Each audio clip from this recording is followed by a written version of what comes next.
The girl walks up to the car to fix her makeup, completely unaware. There's a man inside the car staring straight at her. He carefully reaches out both hands, too excited to make a sound, afraid he might scare the girl away. But as she turns to leave, he realizes something's wrong, then scrambles into the driver's seat and slams on the horn like crazy. But strangely, the girl acts like she doesn't hear a thing and disappears from his sight within seconds. The man slumps helplessly into the back seat, totally at a loss. He's been trapped in the car for an entire day. The wound on his leg is now infected. Just as he's losing all hope, he suddenly hears a ringtone coming from the screen. He reaches out in disbelief and nervously answers the call. Hola. But he hesitates to respond to the voice on the line, while the person on the other end just keeps talking. Turns out it's the car owner. His car's been stolen over 100 times. Just a few days ago, a stolen brake pad caused an accident, and out of his family of 5 only he survived. Hearing that, the man is overwhelmed with shame, knowing there's no way out now. But after hanging up, the owner doesn't take revenge. Instead, he kindly turns on the AC for him. The man doesn't think twice. He leans forward and greedily soaks in the cool air he's missed for so long. He can't figure out why the owner would do that, but it doesn't take long for him to realize something's wrong. The AC temperature is dropping fast, and soon hits freezing. He tries to shut the vent, only to discover the blades had already been locked in place. No matter how hard he tries, they won't close. All the vents inside the car are now aimed at him.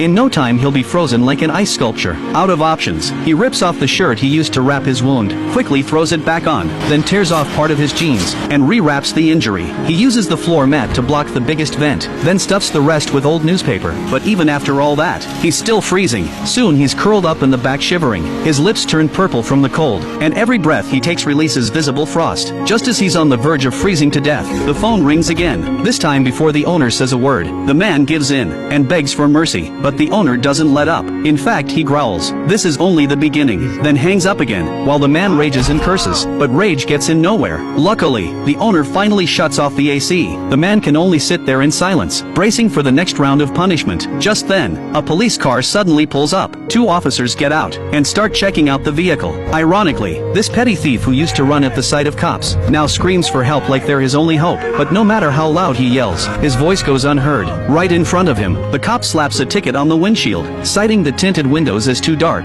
Even worse, not only is he still stuck, but all his struggling has made the wound on his leg turn septic. If he doesn't get help soon, he could lose the leg. Hearing his desperate cries, the owner takes pity and turns on the AC again, but this time it blasts hot air. Soon the man overheats and starts to pass out, eventually collapsing from dehydration. When he comes to, he sees 2 teenagers walking toward the car. He rushes to the driver's seat and recognizes one of the boys as a fellow thief. He stares at him with hope in his eyes, but the next second the kid gets caught by a passerby. His lookout buddy bolts, but the boy is quickly tackled and even gets kicked a few times by angry onlookers. When the cops arrive, the whole